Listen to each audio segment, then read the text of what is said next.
aka Geeks.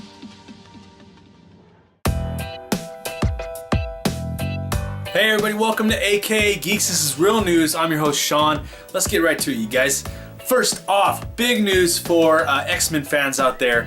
I don't know if this is great news, I don't know if this is good news, I don't know if this is bad news. The good, bad, and ugly. This news is that Simon Kinberg, he has been a writer and a producer for a lot of X-Men or Fox movies in the Marvel Universe. It has been officially announced that he's going to direct X-Men The Dark Phoenix.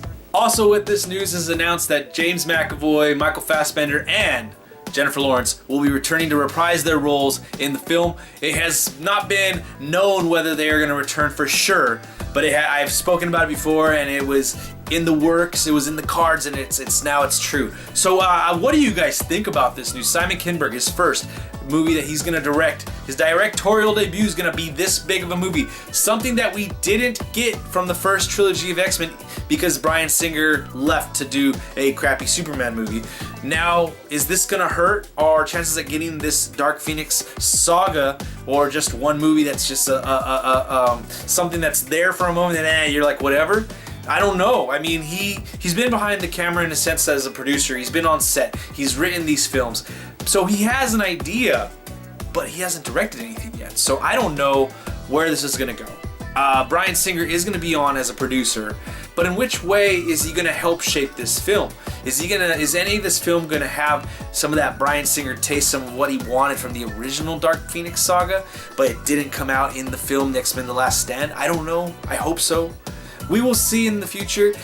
Production is supposed to start soon, and I hope it's going to start soon because the movie's supposed to be coming out next year in the fall.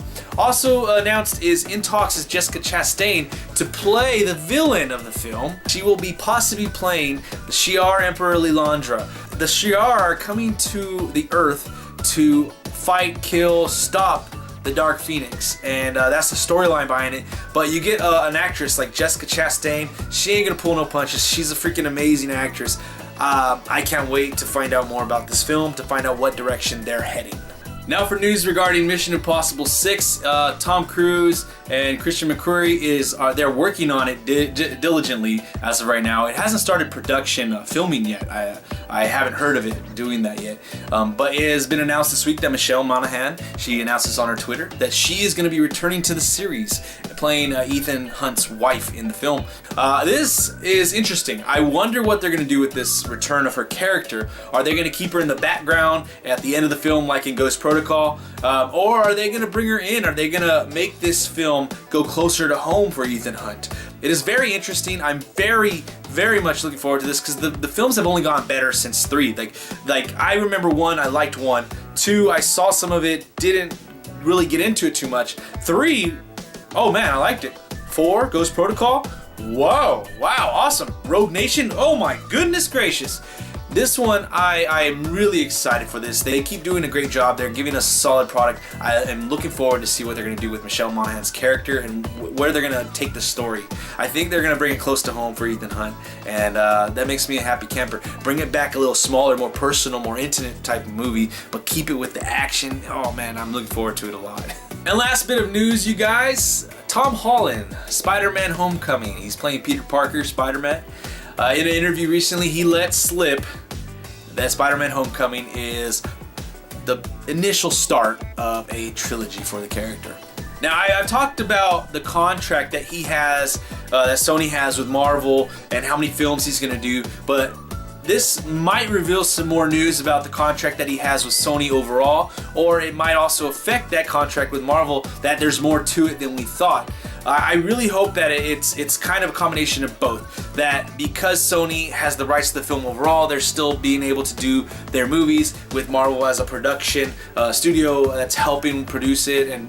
But I think also it affects the contract with Marvel in the sense that they're still getting a piece of the pie. They're still connected to this universe. He's still forced to be connected to the MCU, and it all works out good and well. I hope that's the case. I really do think that Tom Holland's going to do a good job as Spider-Man because of what we've seen so far. He did a really good job in Civil War in that 15 to 30 minutes that we saw of him. Also, what we've seen in the marketing for Spider-Man Homecoming has just been great marketing. To me, it's been almost there to rival I don't think it's as good as, but it's close to what Ryan Reynolds did with Deadpool. Tom Holland has been doing commercials with Jon Favreau and Ryan Downey Jr. regarding with playing their characters, getting ready for the big game for the NBA Finals, and other little TV spots, and it's been really good marketing.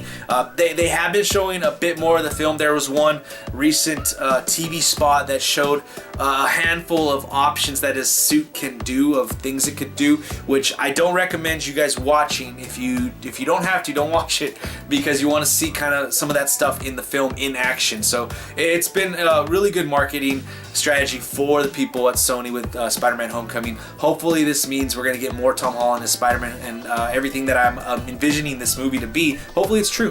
Alright guys, now on to the trailer segment. This week there were a handful of trailers that caught my attention. First off, let's start with the biggest and the bestest, the Black Panther trailer. Oh man, this trailer was really good. Yeah, I love the sound of this trailer. I think if the movie can get this sound that they had in this trailer and kind of sprinkle it in throughout the film, give it some of that vibe, that hard-hitting, hard-pounding, that bass, oh my god, I think they'll do a great job with that. Now also, I like what they do with showing stuff that is close to home for the character of T'Challa, of the people of Wakanda. I like the battles that they've already shown in this little thing, this little teaser.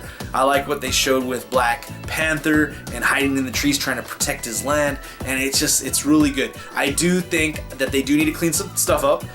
At the end of the trailer, the teaser, there's a moment where he does something and flips around. That is very much CGI, and you can tell it's CGI. I want them to clean that up, put some more textures on there, do some more muscles or something so it doesn't look so like clayey and computer generated. I don't know, whatever you gotta do, clean that up, make sure the rest of the film does not look like that, but clean it up.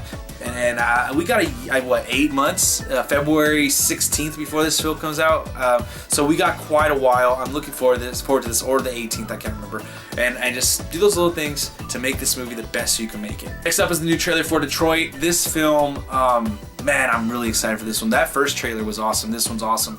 I'm really pumped for this movie. I still need to learn even more about this before I watch the film, because I want to go in and have some knowledge of this story, of this incident, of these events.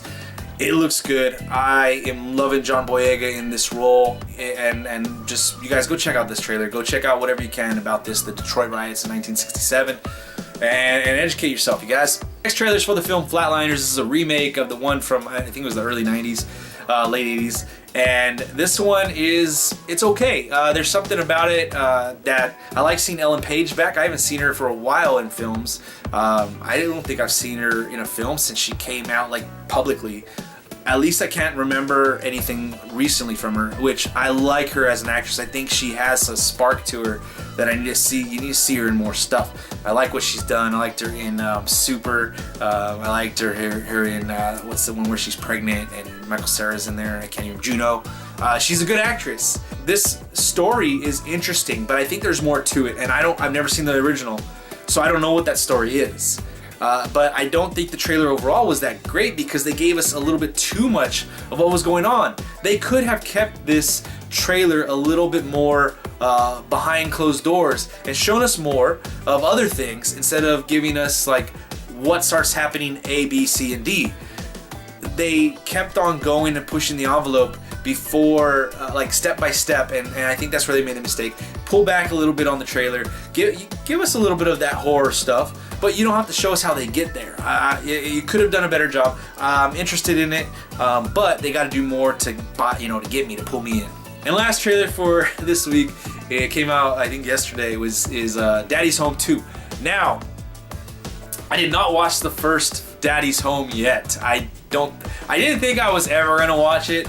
I think I have to now, because this trailer really got me going. I really liked this trailer. I thought this trailer was awesome. I thought it was a really good comedy trailer. What we saw with Mel Gibson's character, John Lithgow's character, and it just all kind of connects. I like the back and forth between Mark Wahlberg and Will Ferrell in this film more than I liked from the trailers in the first film. And in the first film, there was some stuff that they showed in the trailers, and it was funny because I was literally talking about this with one of my coworkers just, I think it was this week, about why I didn't watch the first Daddy's Home, because there was some stuff in that first trailer that just like, all right, when he goes up hits the power wires, I was like, oh god. And then when he does the whole bike thing and how like stupid it looked, I was like, all right, I'm not watching this film. This trailer though, not saying it's gonna be a good movie, but I really, really enjoyed this trailer. It really had me laughing and it pulled me in. So I think I do have to go see Daddy's Home in preparation for this film.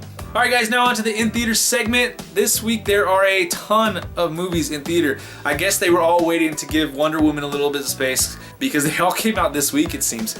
First up is 47 Meters Down. This one looks really interesting. I like the actors in the film, so I'm interested in this one. This film reminds me of something like Jaws combined with The Shallows. I am interested in it. Like I said, I like the actors in it, so I'm looking forward to this one. Probably gonna wait for Blu-ray or Redbox or something though. Next up is a film I talked about maybe a month ago when the trailer came out. It's Once Upon a Time in Venice. This one I don't think is going to be a huge commercial hit in the theaters, but it has me interested in it because, like I said, it is like a different type of John Wick film. It's not John Wick, but it has something to do with the puppy going missing. Don't mess with my dogs, you guys. So I'm interested in this film. I don't think it's gonna do great, but I am interested in it. I would definitely see this one before I saw 47 Meters Down in theaters. Next up is a biopic based on Tupac Shakur, All Eyez on Me. That's eyes with a Z.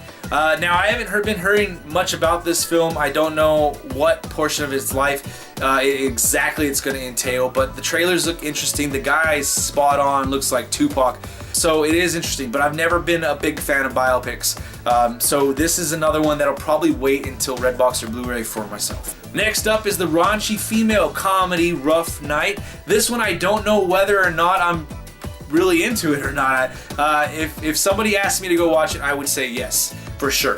By myself or just off my own ambition, I don't know if I would go and see this film. There are parts of it that I thought were really funny in the trailer. Then there's some other stuff that I didn't know whether or not it was funny. And then there's another trailer that came out when they started doing the whole Weekend at Bernie's thing, and so it was back like, okay, maybe I do like it. So I am a bit puzzled about this one, but it is a raunchy R-rated comedy, so that's nice and enjoyable. And last up is Cars 3, you guys. Cars 3.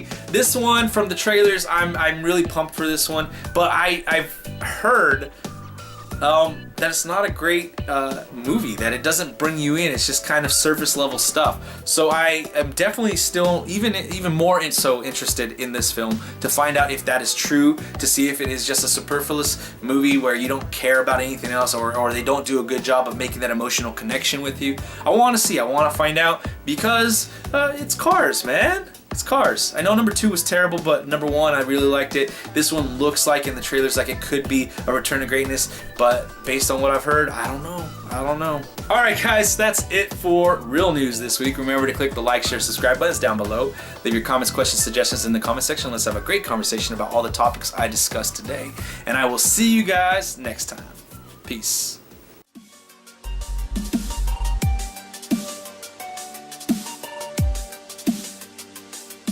AK Geeks.